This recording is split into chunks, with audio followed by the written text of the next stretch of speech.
ओम शांति। आज 1 मई 2023 है और प्यारे बाबा के साकार रूप से चले हुए मधुर महावाक्यों को स्पष्ट करेंगी आदरणीय आशा दीदी।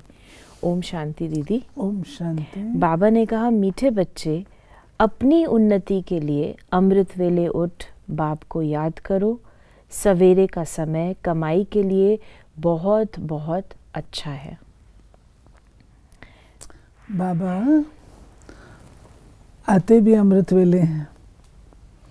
जब देखा जाए तो सृष्टि का जो अमृत वेला है वो संगम कहलाता है और बाबा इस समय आते हैं और आकर के हम बच्चों को भी अमृत वेले के महत्व को बताते हैं। अमृत माना नहीं, मृत माना मृत्यु। तो जो सवेरे मरे हुए नहीं है, अमृत सदृश है, अमृत वेला है, वो उस वेला उसकी नहीं है, मृत्यु वाली नहीं है। लोग विशेष रूप से गहरी नींद में सोए हुए होते हैं तो मृतक के सदृश ही होता है। तो उसमें उस समय बाबा कहते हैं नहीं, तो बच्चों को उठ करके बाबा को याद करना है, क्योंकि उस समय तमोगुण एकदम डाउन होता है और ट्रैफिक वगैरह कुछ भी नहीं है, लोगों के संकल्प विकल्प नहीं है जो हमारे उसको क्लैश करें, न ही बाहर की आवाज़ें हैं, शांत वातावरण है, शुद्ध है, स्वच्छ है, क्योंकि आप शुरुआत कर रहे हैं। तो इन सब बातों की मदद मिलती है। तो बाबा अमृत वेले फैमिली टाइम बोलते हैं कि मैं अपने बच्चों से सवेरे मिलता हूँ और सवेरे बच्चों को ताकत भी देता हूँ, सवेरे बच्चों को खुराक भी देता हूँ। इसलिए बाबा कहते हैं कि अमृत वेले जो है वो मिस नहीं करो। प्रश्न है, सदा सलामत रहने का आधार क्या है? सदा सलामत किसे कहेंगे? बाप की श्रीमत ही सदा सलामत बनाती है। कभी भी कोई दुख और तकलीफ नहीं होगी। तुम बच्चे इतने तकदीरवान बनते हो जो कभी किसी प्रकार की चोट नहीं लग सकती। निरोगी काया बन जाएगी। तुम अपनी तकदीर की महिमा गाते रहो। जो उठते बैठते बाप की याद में रहते हैं वो हैं तकदीरवान बच्चे। उन्हें ही सदा सलामत कहेंगे। सलामत माना सदा स्वस्थ, सदा ठीक रहना, कोई उसमें गड़बड़ ना हो, सलामत, सेफ रहना, सेफ, सदा सलामत। तो सदा सलामत तब रह सकते हैं जब श्रीमत पर चलें। अगर श्रीमत हमको रास्ता दिखा रही है तो हमको उस रास्ते पे जाना चाहिए। हम अपने रास्ते को ढूंढेंगे तो फिर तो नुकसान होगा। इसलिए श्रीमत का पालन करना जरूरी है। गीत है रात के राही। मीठे मीठे पुरुषार्थी बच्चे इस गीत का अर्थ तो स्वयं जानते होंगे। नंबरवार पुरुषार्थ अनुसार जो यात्रा पर उपस्थित हैं वे ही यथार्थ अर्थ समझ सकते हैं।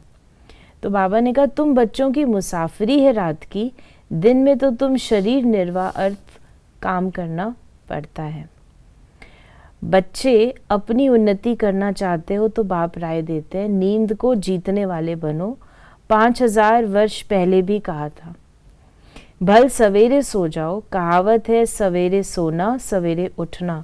ये गुण मनुष्यों को बड़ा बनाता है। बरोबर तुम कितने साहूकार बनते हो जो कभी तुमको पैसे की परवाह नहीं रहती। फिर बाबा ने कहा कि तुम्हें अब अविनाशी बाप से अविनाशी वर्षा लेना है तो अविनाशी बाप और वर्षे को याद करना है। और कोई तकलीफ नहीं, सिर्फ 2 अक्षर है। इसको महामंत्र कहा जाता है। 2 अक्षर कौन से हैं? बाबा ने हम बच्चों को कहा 2 अक्षर हैं, बाप और वर्षा। ये बाप और वर्षा, इसको हमको याद रखना है। ये 2 शब्दों की यात्रा है। फिर बाबा ने कहा, तुम लोग गीत, कविता, डायलॉग बनाते हो, याद करते हो, वास्तव में इन सब की यहाँ दरकार नहीं है। यहाँ तो चुप रहना है। क्या तुम बीज और झाड़ को नहीं समझ सकते हो? बीज को हाथ में लेने से सारा झाड़ सामने आ जाएगा। ये जो चीज़ें हैं, गीत, ड्रामा, डायलॉग, ये सब किए जाते हैं मनुष्य आत्माओं को इनके द्वारा ज्ञान सुनाने के निमित्त। तो जो कविताएं आदि बाबा बनाते थे उसमें ज्ञान भरा हुआ होता था। बाबा डायलॉग बनाते थे तो एक होता था भूला भाई, दूसरा होता था ज्ञानी, तो दोनों के बीच में डायलॉग चलता था। वो डायलॉग सारा ज्ञान के पॉइंट्स पर होता था। तो बाबा कहते हैं लेकिन अभी इन चीज़ों की भी ज़रूरत नहीं है, अभी साइलेंस का अभ्यास। बाबा जैसे जैसे अव्यक्त होते गए हैं तो वैसे वैसे बाबा के इन सब चीज़ों से मन जो है वो हटता गया। फिर बाबा ने कहा नॉलेज हमेशा ब्रह्मचर्य में पढ़ी जाती है। अब बाप कहते हैं बच्चों ये कोर्स बहुत सहज है, सिर्फ श्रीमत पर रात को जागकर प्रैक्टिस करो। रात को बुद्धि की यात्रा करना बहुत सहज है और मदद भी बहुत मिलेगी। 2-3 बजे अमृत वेला कहा जाता है। सवेरे उठकर स्वदर्शन चक्र फिराना है, ये बुद्धि का काम है। बाबा ने कहा कि बाप का फरमान है निरंतर मुझे याद करो तो तुम्हारे विकर्म विनाश होते जाएंगे, नहीं तो तुम सजनियों को कैसे ले जाएंगे। बाबा ने आज पूरी मुरली में सवेरे का महत्व बताया है। सवेरे उठने का प्रयत्न करो, दिन में तो याद न भी ठहरे, रात को पुरुषार्थ करना सहज है और मदद भी बहुत मिलेगी। फिर बाबा ने कहा कि कई बच्चियां कहती हैं बाबा धारणा नहीं होती, बड़ी बहनों माफिक समझा नहीं सकते। बाप कहते हैं बच्चे ये तो हर एक के कर्म का हिसाब किताब है, कोई तो 25-30 वर्ष रहते भी धारणा कर नहीं सकते। इसे स्पष्ट करें। देखिए धारणा की सारी बात है। कई लोग 25-30 वर्ष में ज्ञान में चलते हैं परंतु खान पान की शुद्धि नहीं रखते हैं, इधर उधर का खा लेते हैं। तो जब ऐसी बातें होती हैं और कुछ नहीं, फिल्म देख लेंगे, क्लास नहीं करेंगे, तो इन सब चीज़ों का प्रभाव तो पड़ता है, उससे फिर पांव उखड़ते हैं। अब बाप कहते हैं अपने को आत्मा निश्चय कर फिर बाप की श्रीमत पर चलना है। इसमें ही माया बड़ा हैरान करती है, वो भी कम उस्ताद नहीं है, अच्छे अच्छे बच्चों को भी जीत लेती है। बाबा स्वर्ग का मालिक बनावे और माया चंडाल के जन्म में ले जावे, क्योंकि श्रीमत छोड़ देते हैं। फिर बाबा ने कहा कि तुम मोस्ट वंडरफुल इनकॉग्निटो बड़ी अथॉरिटी हो, तुम्हारे जैसा नॉलेजफुल इस दुनिया में कोई हो नहीं सकता। बाप सम्मुख कहते हैं लाडले बच्चे मुझे याद करो, ये यात्रा भूलो मत, टाइम वेस्ट न करो, ये बहुत भारी कमाई है। बुद्धि योग वहाँ लग जाना चाहिए। हम शिव बाबा के सम्मुख हैं, बाप के घर आए हैं। अभी तो तुम हरिद्वार में बैठे हो, हरि परमात्मा खुद बैठे हैं।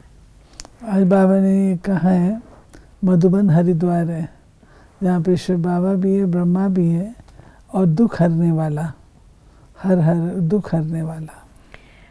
हर एक को याद उस शिव बाबा को करना है तो अंतमति सुगति हो जाएगी। ऐसे नहीं पिछाड़ी में कोई बैठ कहेंगे शिव बाबा को याद करो, अंत में आप ही शिव बाबा की याद में शरीर छोड़ना है।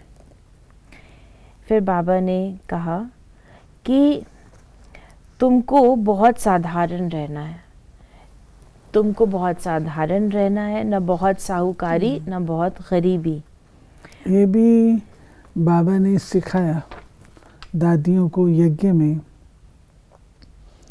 बहुत ही ऊंचे ऊंचे परिवार के थे, लेकिन बाबा को पता है बच्चों को मेरे को सेवा में आगे भेजना है तो संस्कार वो डालने पड़ेंगे। तो बाबा ने दादियों को बाफ्ता मार्किन होती है उसके भी कपड़े पहने हैं। बाबा ने बच्चों को रेशमी कपड़े पहनाए, रेशम के, शनील के, अच्छे अच्छे।